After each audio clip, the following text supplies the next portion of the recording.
again, we're here for Inspire Me, kind of play on words, Inspire ME, Inspire Me, mechanical engineering. So we usually talk about mechanical engineering type topics, but we are pretty broad-minded, and we try to invite all of our friends and all the other engineering disciplines and some of the science and math as well. So again, we're here to talk about getting involved in the program, and also so student clubs, get involved in activities, various activities that the department sort of coordinates and helps put on. So I want to show you some of that stuff. These are some cool images from some of last year, and this one you probably recognize. That's the eclipse there on Monday. So we were all out watching burning our eyes out, watching the sun. So, yeah, I'm still okay, although I can't read the small print very well. Yeah, some students dropped out of my class. What was that? Some students dropped out of both my classes, and it could be because of the thing. Oh, the eclipse? They didn't have the class. Oh, that's terrible. We'd hate to hear that. Maybe they'll recover and be ready to go again. So, okay. So what I want to talk to today, real quickly. Okay, so we're going to talk student shop upgrade. We're going to talk the tutoring center, some changes there. We're also going to talk about our seminar series, and as well as some of the student clubs. There's a list of some of the student clubs, and we'll have a couple more that we're going to put on there as well. So make sure that you're here for that. We'll answer questions about how you can get involved in any of these activities. So first of all, the student shop upgrade. So as a lot of you know, there was a professional fee that started on last spring, and it's going to continue on as being a part of the engineering program. So yeah, we're not just using that money and not having it go back to the students. So I want to show you some of the things that we're doing with it here in this presentation. So the student shop upgrade is really funded by this professional fee, and it is designed to increase and enhance the student experience. So as you are progressing through the program, you have access to this student shop, and that is part of the experience that we want to give you back, and give more of that to you and continue to build on it and make it better. So that's one thing. This is kind of the high bay from the mezzanine. You can kind of see the new area that we've started with. This is phase one. There's 3 phases.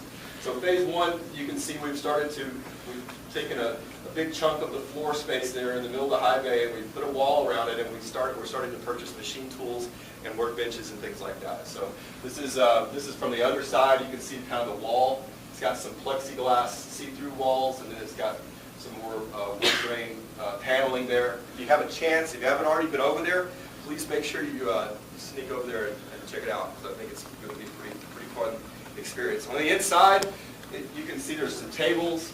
We've moved the 3D printers. We're going to add more 3D printers to that. We got some whiteboard space, storage space for projects. We have some new equipment. There's a sliding garage door there, and you can see the cool wrench handle that Griff.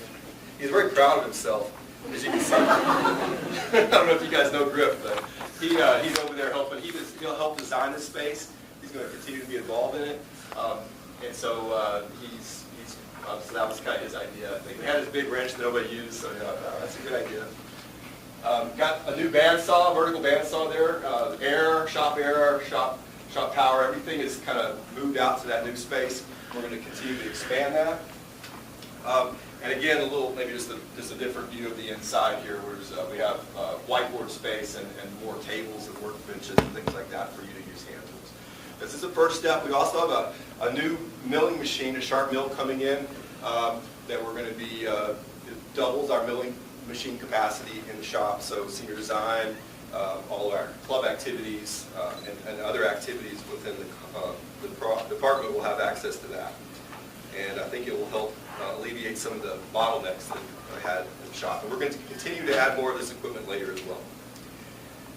Kind of a big picture view of what we have now. Like currently, after the summer, we have this phase one over here, and that's sort of I don't know, sort of a question mark looking thing on the upper left. That's the wind tunnel that is still there. But in next summer and the summers after that, we're going to. Oh, that didn't work out.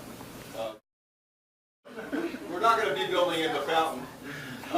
So picture that we're going to basically be taking over almost this entire space down here we're going to move the wind tunnel out, and that entire space will become student shop space. So you'll have to use your imagination a little bit. Sorry about that.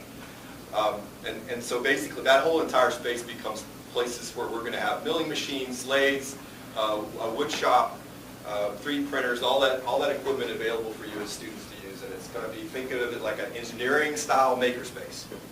You have to be trained, you have to be, it's not just, hobby stuff like you might see over the library. This is going to be some big pieces of engineering style equipment that we're going to use. Also a foundry. I think they're putting in a foundry for casting as well. So there's going to be some really interesting things.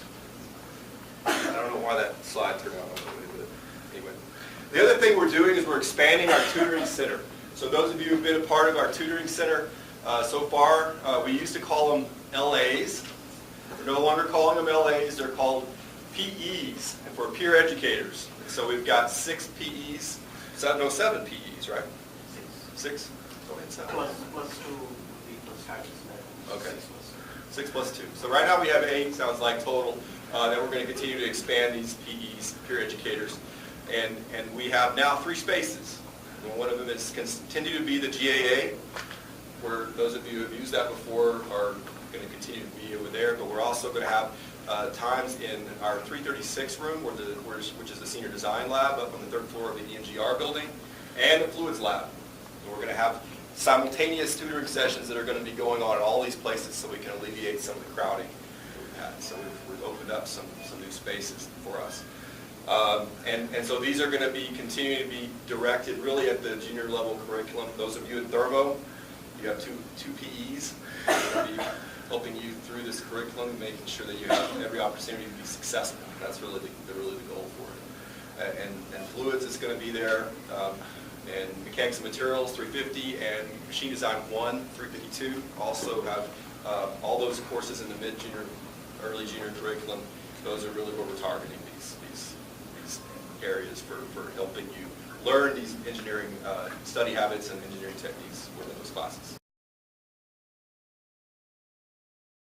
And this is something we do once a week, typically, and so this is kind of our targeted approach. We have research topics, so more scientific, higher level research topics.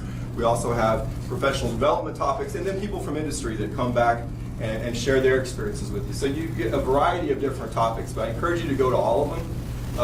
But you can kind of obviously look and kind of see what the flavor is depending on what your interests are. So really, those are our three targeted areas, and we try to make it about a third. And depending on the semester, it can be a little bit different. We did do a survey last year. So basically, the survey says that these are the things that are interesting to the students and faculty. They like the people. We had some alumni come back and talk last year. I think that was really exciting to see where you could be 10 years down the road or 15 years down the road, and see what kind of opportunities you may have in front of you. Having faculty talk, but then a variety of different sort of topics within mechanical engineering, biomedical and transportation, energy, aerospace, manufacturing. And so we're going to try to make sure we incorporate this feedback into our discussions. And so that's really good. We'll probably continue to do surveys, and I encourage you to participate because we do listen and we want to make this a better experience for you. So right now, spring, this is our looking back at the spring. We had about 4 research talks, six of them were industry-related talks, and we had about 4 professional development talks. So we talked about applying creativity in engineering, which was really something that was unique for engineers. We don't always think about how do you learn to be creative as an engineer. Sort of a lot of times it may feel like you're getting the creativity beat out of you sometimes because you're not able to think outside the box. But how do you put it back in there? So and entrepreneurship, we had a few other things that we had for that. So it was very interesting. Some of the stuff you might not see in your normal classes, you can get at these seminars. For this fall, we have a faculty search going on, and so some of our faculty candidates will actually be here in this spot in probably October timeframe, and those people will be presenting their research. So if you want to see who your potential new faculty members might be for next year, this is a good time to come and give us your feedback. We have a couple of pretty distinguished researchers coming in.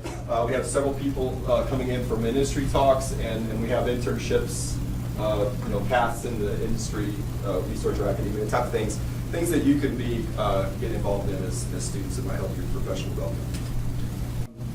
So student clubs, again, those are things that really enrich your experience as a part of being a part of the program. It's not just about classes. We've had a lot of experience with students that have gone on to do competitions all over the country, and really, it really enhanced their ability to get jobs later on. And it's really been something that it's not just how much thermo you know or how much you transfer. Maybe there's a lot of skills that you can get out of being in a club. Things like leadership skills, working with teams, teamwork skills, communication skills, being able to work with others, all those types of things that are important for engineers that you may not get in a classroom, you can get in a club. So I really encourage you, if you haven't already start thinking about it, get yourself down and enhance your education.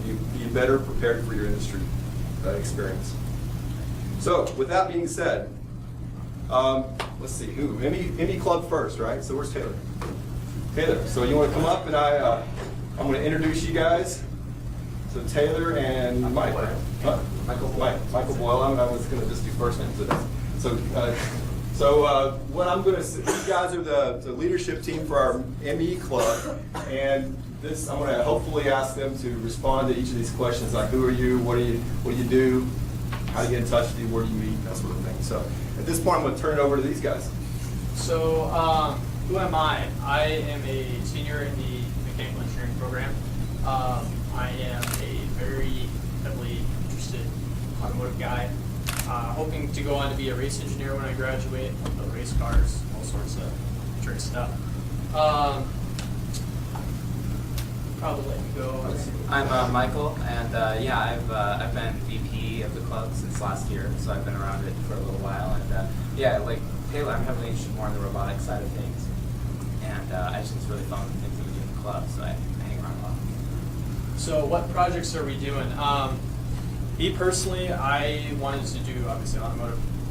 One of the first projects that I want to start on is building a supercharger, belt-driven, basically a air compressor, like a hair dryer air compressor, just for a motor, just shoves air into the engine and produces power.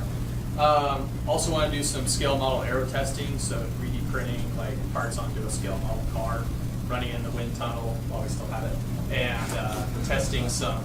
We're going to replace it, by the way. We're not getting rid of it entirely. Oh, sweet. We'll just have a different one. Okay.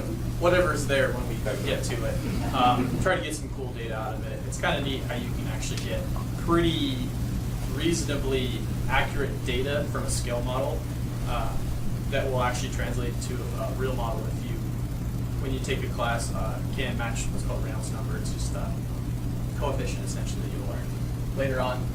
A couple other ideas, really just comes down to what people want to do. That's kind of the purpose of the ME Club, is to provide an opportunity to people that want to do projects. We're there to help them get funded, help give them guidance, get people interested, so that people can just do what they really enjoy doing, and kind of more of an opportunity that they wouldn't have normally if they would have. We'll also be doing the BattleBot project, which is pretty cool. That I'm going to be kind of doing that one. And then also we're going to do like a little safety box that is kind of minor. So, and yeah, like I said, if you guys want to start a project, you have a few people who can help you get funded and get going on it. So what do club members do? Projects is really the main word of that. We do have bi-weekly meetings. We probably will try to do maybe a tour, potentially a little bit of visiting around places, depending on what we want to do, what opportunities we have.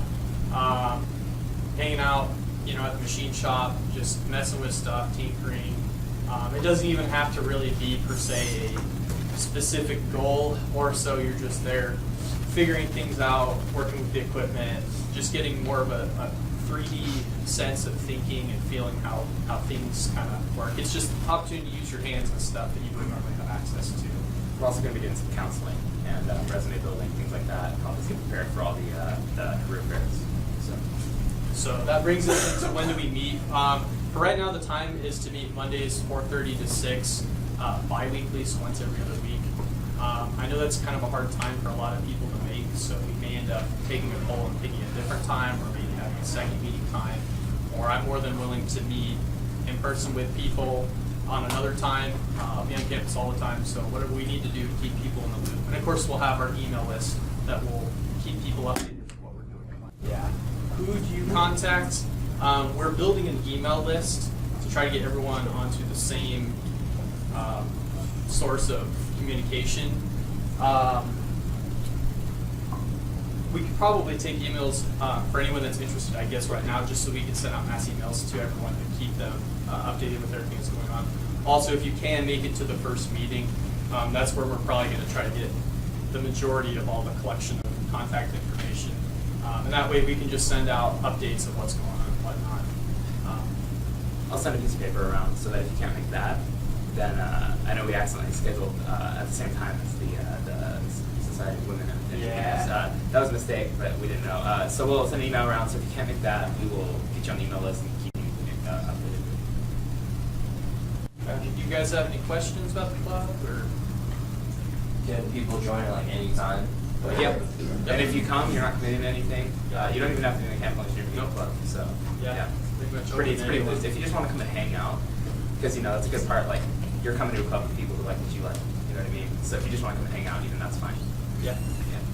Are you guys still doing the robotics club as a separate thing, or are you kind of combining? Well, it's a project. So the Mechanical Engineering Club hosts projects and helps projects. So yeah, it's part of the club, but it's also like its own thing. So you guys will be around after we're done here? That's correct, And yeah. so if you Yeah. have a question that you want to talk with them about, you certainly can come and speak with them about it. So, Yeah. all right. Stick around. Thanks a lot, guys. Yeah.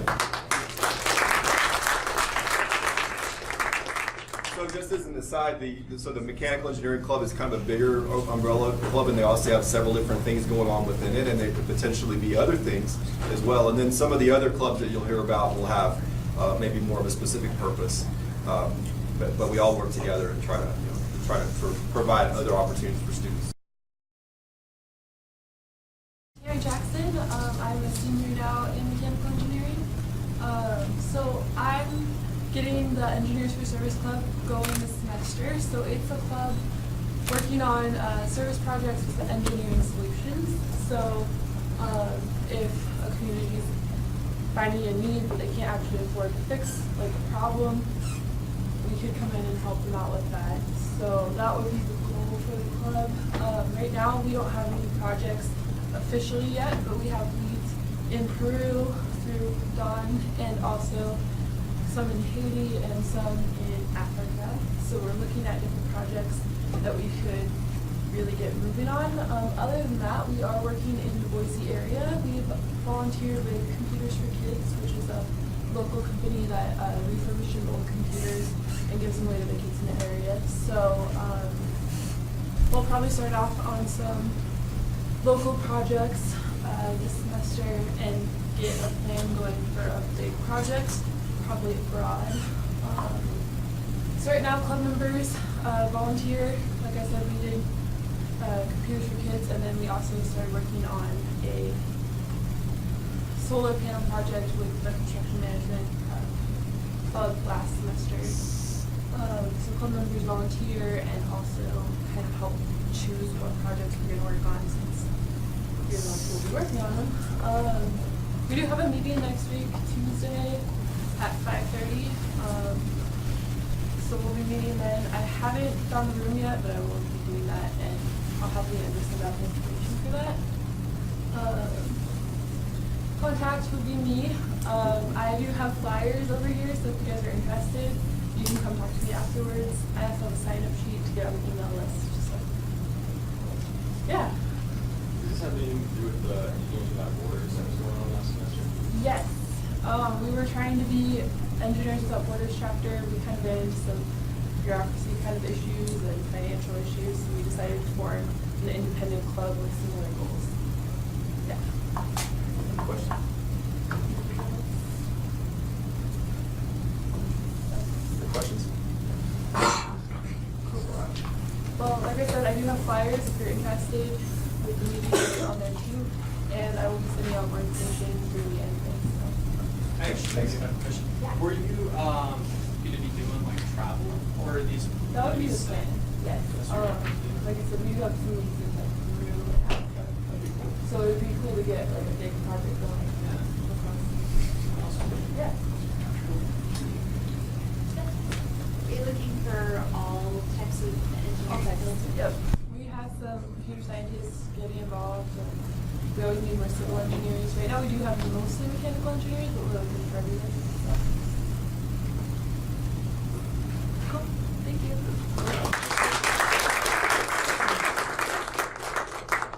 Yeah, it's kind of a little bit of a near and dear to my heart. I spent about 6 weeks in Sierra Leone a couple of years ago and worked with a local tribe there. And we basically went in and built a factory to help them process a plant called a cassava plant, which is a staple of their diet. And it was very impactful to me. It was very fun. It was interesting to see that you have to work when you're working in a different part of the world. Technologies is going to and ability to work with different people from a language perspective is very different, and you have to think about rethink a lot of your premises. And it's really unique. It gives you a lot of sense of purpose. It's also very challenging, but it's also very rewarding. So all those things together, it makes a wonderful experience for students. So, all right, next. So we are going to go to you guys, right? So Phi Sigma Rho and SWE. We're going to talk about them. We're going to double up. So, all right. So Sierra and Christine are going to talk about those two clubs.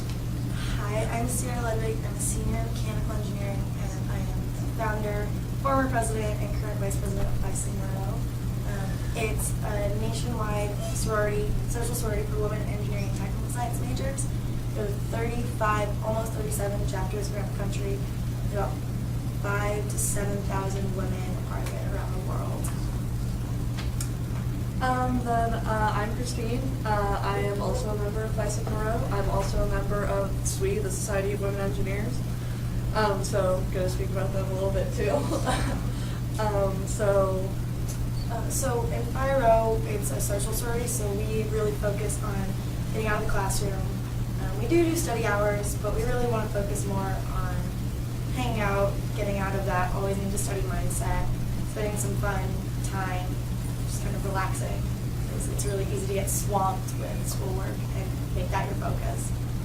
And it's important, but college is about having fun and socializing too. But we also do a lot of philanthropy, so we do STEM nights at local elementary schools.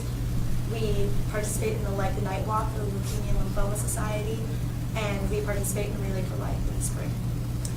I feel like Phi Sigma Rho is a really good balance of, having the understanding from your fellow sisters of how hard it can be being an engineer, whereas, sometimes if you go to another sorority, they don't really get how difficult it can be sometimes. And as, we're both seniors, so we can sort of help you navigate some of the more challenging parts. So that's really nice. But on the SWE side, not as social. We're definitely more career oriented. We're looking to, help you with your resume, get out there to the career fairs, and we do a lot of projects. Last semester we did a project called Go Baby Go, where we made vehicles for kids with cerebral palsy. So we're looking to do more projects like that. So if you're interested in that. For Phi Rho, you do have to be a woman or identify as a woman. Same thing for SWE. Oh no, you you don't? don't. Yes. Oh, didn't know that. Congratulations. Women. Please, So- women, come. And men, Yeah. all of the above. Let's do it. For Phi Sigma Rho, we are recruiting in 2 weeks, September 5th, 6th, and 7th at different times. If you're interested, know someone that's interested, know girls that don't have any friends. Hey, there aren't that many girls. So encourage them to come out. If you see someone wearing, I don't have flyers with me, if you see someone wearing our letters, I hope you all know what Phi Sigma Rho look like. If you don't, you'll get there. Yeah. Or the words, or if you see someone wearing those letters, stop us. You can always stop me. And we'll I'm also more be than here. happy to talk about it. We're also here afterwards, so if Yeah. you want to come up to us, ask us, we're here. For SWE, we have a meeting on Monday once a month at I think it's 4:30. Yeah, I don't know. I have to double check on that. But, you know, free. You don't have to be, you know, apparently a woman. It's a support network. Yeah, it's a support network. And you know more about me. But anyways, so, you know, we're just looking, if you want to find out more about us, I recommend that you come, because I'm not enough apparently. But so, we are there, looking to get more people, do more projects. And that's it, yeah. Questions? Questions? Questions? Yes. Does SPEED typically send any of its members to conferences at all, or? Yes, we do that. For this year's conference, the date has already passed. But if you were looking to do the one in 2018, we are starting looking for people and taking applications. So we do a conference once a year, the national one, and yeah, it's a huge opportunity to network and meet with companies.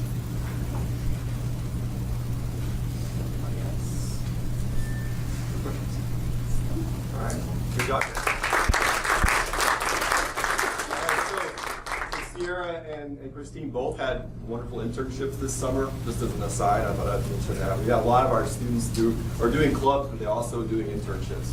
I guess Danny works in the research lab, so kind of an internship. So it's a lot of really active people in this club. So it's good to be involved and get to know them and be part of that group. So, and as an aside on the SWE conference, I know multiple people have gotten jobs out of interviews at that conference. Yeah, I think Emily did. She interviewed. Emily did? Yeah. Emily Murphy did?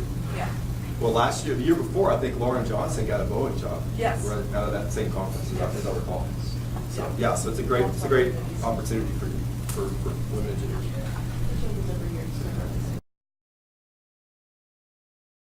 So my name is Zach Wayne. I'm with the AIAA. So do the next slide, please. Go.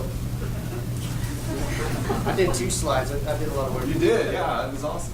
All right, so anyway, I'm a mechanical engineering senior this year.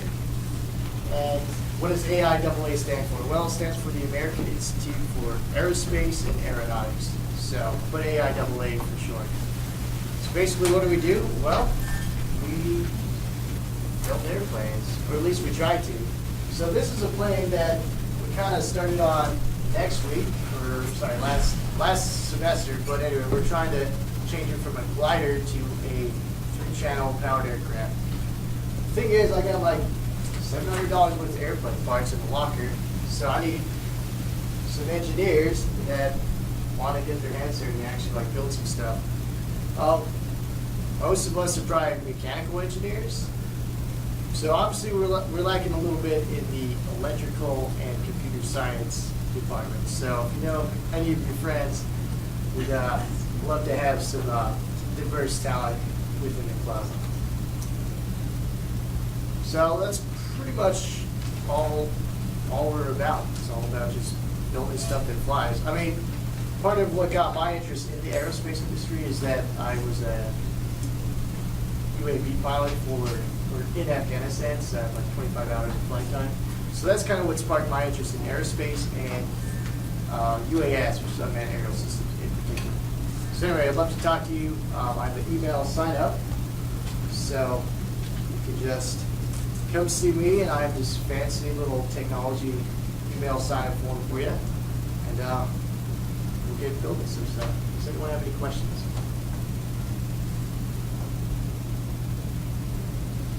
Do you ever use your planes for competitions or anything like that? Or? So, in the past, the aerospace club's done SAE aero design competitions. So if you go to the student shop, there's a lot of skeletons of airplanes around. The AIAA also sponsors a yearly design build fly competition. So if I can find a team, then I'd be happy to get some students to represent Boise State. What are your meetings? So right now, our meeting, we do a lot of stuff through GroupMe. It's kind of just impromptu, we're going to hang out in the shop. So, but again, we'll try to schedule a regular meeting time later on in the semester. Yes? How big is your club? I think we got like 5 active people right now. So lots of opportunities. Lots of opportunities. I mean, I'm pretty good at navigating the whole ASME grant process. So if you are interested in rocketry, aerospace, that kind of stuff, I can get you the funding for the building materials and set you loose. Also, I have a whole bunch of parts just laying around right now too. So yeah, I'd love to have you guys come out and help me build some stuff. You guys doing any rockets right now or plans for? I was talking this morning to Lynn, because I guess he has a rocket body laying around. And our former president has a bunch of rocketry parts, so he's going to donate that to our club. And the AIAA also has a CubeSat competition. So basically you design a 1" by 1" by 1" cube, and you send a proposal to NASA and you can get it launched into space. So it's one of the other opportunities available. Any other questions? All right.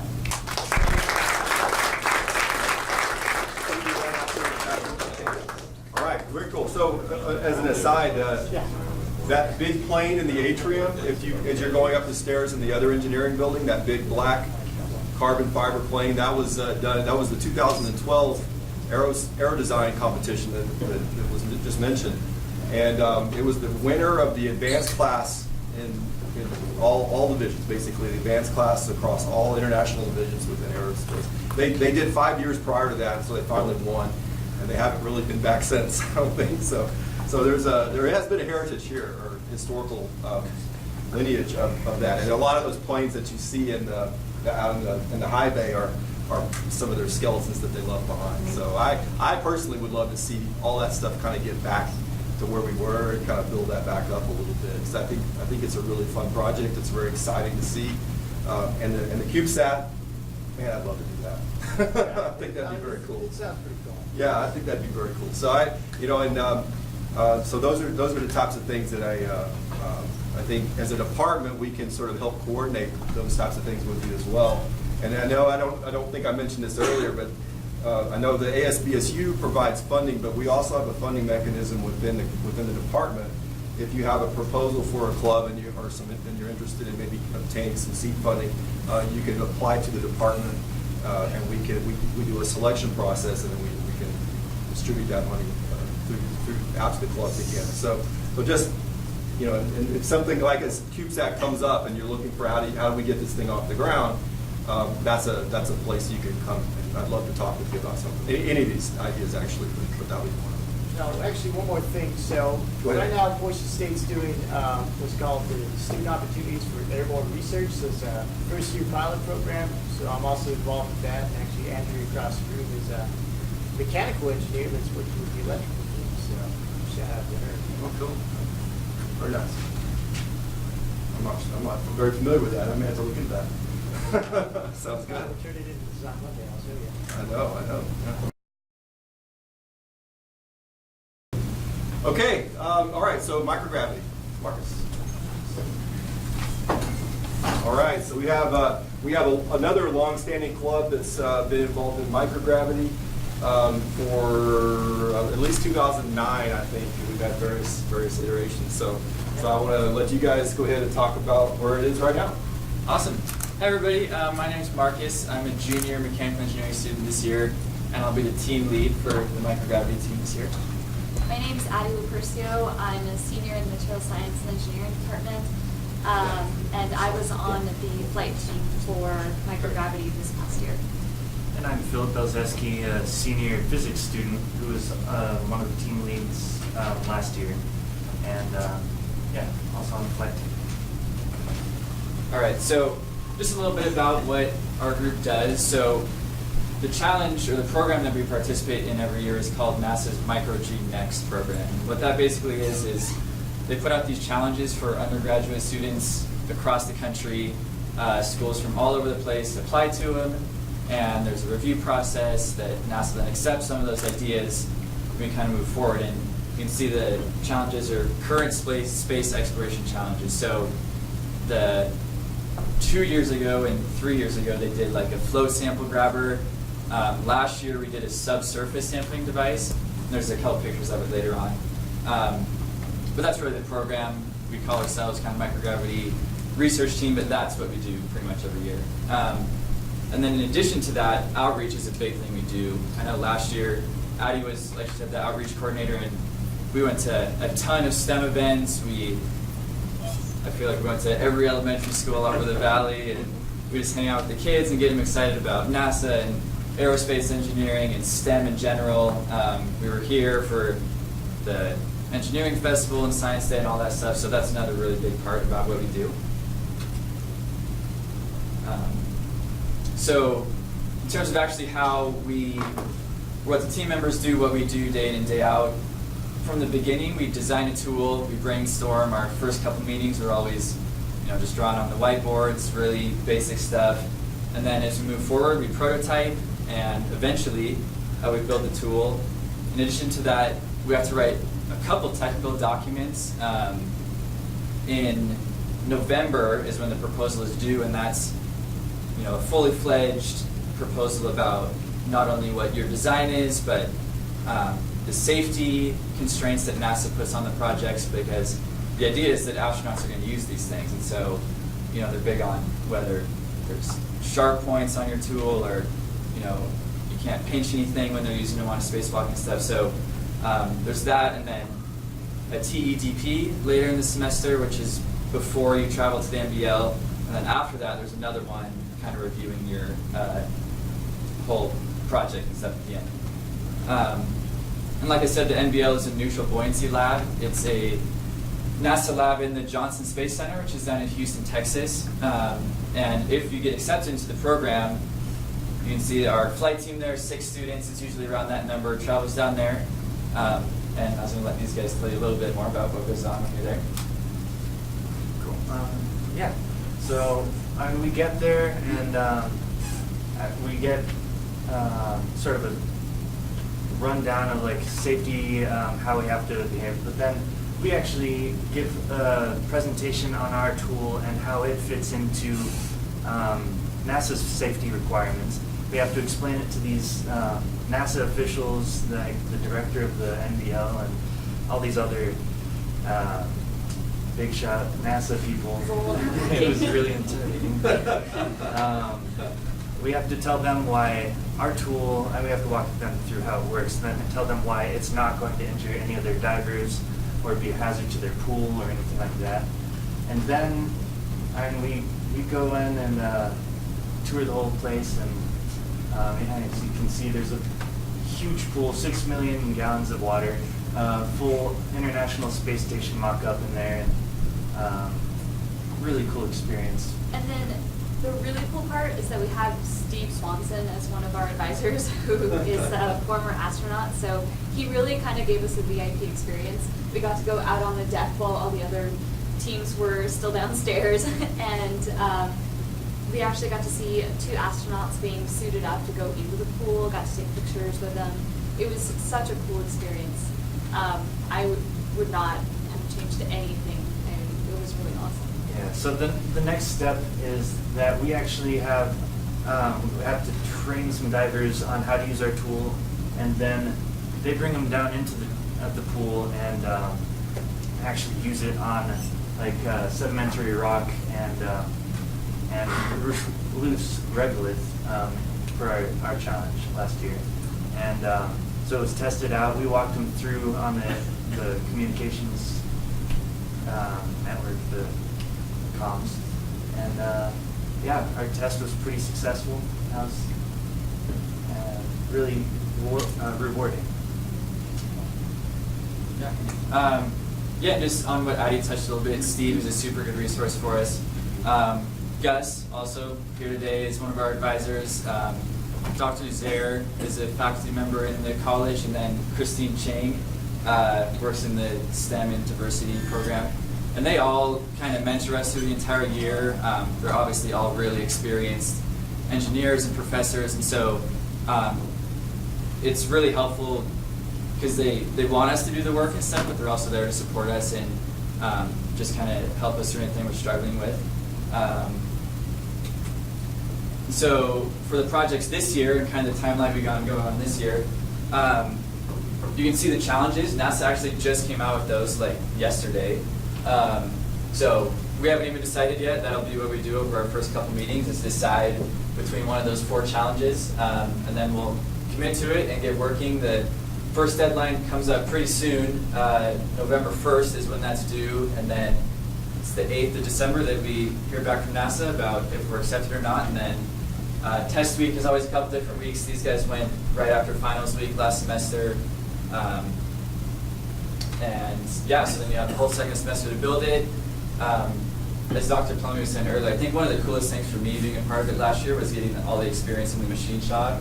Because I know that was, I mean, I always thought, yeah, it's a good thing to go do, but I never had any reason to really use it, I guess. But you can see that was our tool last year, just the SolidWorks model of it. But we basically machined a lot of it ourselves, and we were in there for quite a few hours for a couple weeks. But that was one of the most cool part for me, that just to reach out to some of the resources we have on campus and stuff, and get used to everything.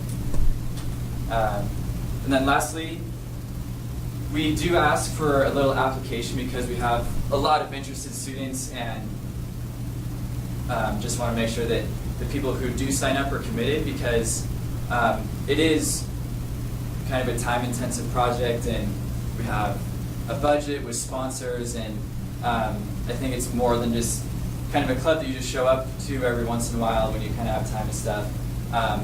And if you want to be like these guys and go down to the flight team, that, I mean, the people who put in the most hours to the project and stuff are rewarded with that at the end of the semester. So if you are interested, it's, you know, it's an awesome opportunity. And oh, and another thing I want to say is, like, I was on the team last year, and at the beginning my goal was, yeah, I want to go down there to Houston and stuff, but we always need new team leads for the next year. So if you like it enough, I was excited enough to do it again, and you can apply to be at leadership opportunities, and then that's just a whole other aspect of it to get even more experience. So my email's up there. We also have a website. You can find that information again, and if you just search NASA Microgravity University, to have videos and another website with lots of information and stuff. But yeah, the applications are due next Friday, so just a week from today, and then our first meeting, if you're accepted, is going to be September 7th. NASA does kind of webinar stuff to introduce the program and stuff. But yeah, I think that's pretty much it. Any questions? And I just want to put out there that we really do have great mentors. We have, like I mentioned, Steve Swanson, Christine, Gus, Dr. Uzer, and they're there every week to like really just help mentor you through the entire process. And they have really good feedback, and you learn a lot from them. And then the entire experience is rewarding, whether you go down to Houston or not. You learn so much, but if you do get to go to Houston, I've got to tell you, it's one of the best experiences I've ever had. I think you got to meet like 14 astronauts. Yeah, like I've counted it up, and I've met 14 astronauts. Like, that's just ridiculous. Yeah, Most people only one. Yeah. Right? So it's a great experience for anyone who's really interested and willing to put the time and commitment into the project. Is the application on your website? It's not. Really, all the application is we're just asking for like what year you are, major, and then if you've had any experience working on like an engineering project or a team project, and then pretty much just why you want to be a part of microgravity. So Also, just a few simple questions. Yeah. Like, if you know anyone that would be interested, they don't have to be mechanical engineering. Like, we need diversified experience on physics. We need education. We need a bunch of other stuff like that. What's like the weekly time commitment on average, you say? We try to have weekly meetings. Those usually last a couple hours. In addition to that, kind of the proposal ends up being pretty long. I know we usually spend at least a couple weekends ahead of time trying to get stuff done, and then, you know, the week before it's due or whatever, we do spend quite a bit of time working on it. And I know spring break was when the TEDP was due, and a bunch of us were in there all the spring break working on it and collaborating on Google Doc and stuff. So I think it definitely is a time commitment. and I think it makes it more fun if you're invested in it too, because it's kind of like we were talking about this the other day, that it takes a group to really design something in a fairly short amount of time. You kind of don't really start building it until the second semester. So yeah, I think week to week it's only one meeting a week, but then kind of as you get closer to those deadlines, then it definitely picks up a little bit. Yeah. Two more things. You can get credit for it through VIP, the VIP program, virtually integrated projects. 1 or 2 credits depending on your time commitment. Also, it's just a huge CV builder, like volunteer hours, working for NASA. This is a NASA research project. You get to put that on your resume. That's a big deal. So, yeah, that's all I have to say. Yeah. Other questions? What time is the meetings every week again? I don't know yet. So the first meeting we have planned is NASA has kind of an intro webinar that we'll all be in a room together and watch, but then we'll probably just, whoever the team members are, we'll figure out the time that works best for us. So we don't have a particular time yet. But yeah. No, not necessarily. I mean, there's freshmen that are on the team. It's, and from the beginning we brainstorm. It's not like from the get-go we're applying serious, math or engineering skills. It's just kind of brainstorming stuff. So, if you're interested and have good ideas about the tool, then that's all you really need to have. So, yeah, no previous experience really required. Any other questions? All right, thanks a lot. I appreciate it. It's amazing. You think about it. I think Steve's got 7. He's a mission commander for 7 missions or something like that. Is it 5, 7? He's had 3 missions. No, 4 missions, but 3 times up in space. Right. And he was commander for 5 months. He was commander once. Yeah, 5 months. 5 months. Once for 5 months. For the space station. Right. For 5 months. Okay. Yeah. So that's a pretty big deal. And most people wouldn't even get to meet that person, but to have him as a mentor for you for a semester or a year. Where else are you going to do that? Yeah, it's a little bit different. I mean, it is it's a little bit club, and it's also VIP for credit, and it's also a little bit something else. I mean, Steve is at this 2-hour meeting every week, along with, almost all 4 other advisors. It's kind of like a class. It's really a class. The weekly meeting is almost a class. We're all just on a team trying to get the same thing done. And, we're not really teaching you anything. We're just trying to help you get through and get things done. We do the proposal. I mean, sometimes it's a big time commitment, but it's fun. We actually did a pretty good job last year of not doing this, but we have been known to put in 12 hours in a conference room editing the report to get it off at by midnight that night before it's due. Because these are huge. They eventually put page limits on us. They used to be 30-page long, technical documents, safety things. I know it doesn't sound all that fun, but it's like you're engineers, so you better learn how to do this sooner than later. I know that I've learned a lot just from the other mentors we have. Christian Chang has a storied career in all kinds of cool engineering stuff, and is the finest grammar Nazi I've ever met. So I learn a ton from her, and just sitting in the same room with Steve, where it's like, space isn't actually cold. Like, it could be hot or cold. It just depends on, he's just constantly blowing your mind. Breaking those preconceptions. It's something else. It's a ton of work, but I mean, as a faculty member, it's work for me, and this is my 3rd or 4th year doing it for free because it's so, it's so cool. It's so cool. So if you have the time for it, please apply.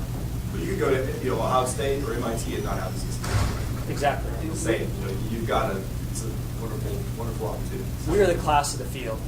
We are, Alabama is a part of this, but we are the Alabama of microgravity. We've been doing this for 9 years. We show up, in matching T-shirts, and you got a swagger when you walk in. We have already won the grant for the money for this, and we're talking about $20,000 to do this. So this application is due in November. If we don't get accepted, then I'm not quite sure what we're going to do with that money. And we have been accepted for something like 8 years straight. So because we want to continue getting accepted every year, we have to step it up and try to do something better. And that includes outreach. I mean, we talked something like 9,000 students or something last year, through all these STEM nights. So there's a lot of resume building going on. So it's not just about science and engineering, but it's also about making a difference in the world that we live in. Yes, it's about everything. It's really neat. Very good. Thanks for that. Thanks for that microgravity. Yeah, so we have definitely a storied history of that. I remember, I think it was in 2010, I went down when we were still doing the plane, and we had 2 teams from Boise State that were accepted out of 16, I believe, overall. So you think about that. And Yale was there, and Ohio State was there, and so we had 2 out of this entire 16. So Boise State's been just rocking it. So it's pretty amazing. All right, so thank you so much for all of the club advisors and participants. So hopefully you can kind of see there's a lot of things you can get involved in. It really makes a difference. It really helps to enhance your career in a lot of different ways. But it's up to you. You got to get out there and sign up, and you got to get involved. So I would encourage you. I think we'll go ahead and close it up here. But at this point, it's up to you to get involved. So I think all of the people that have presented here will be available for a few minutes after the meeting. And so great time to come up and tell them who you are. Okay? All right, so thanks for coming. Appreciate it.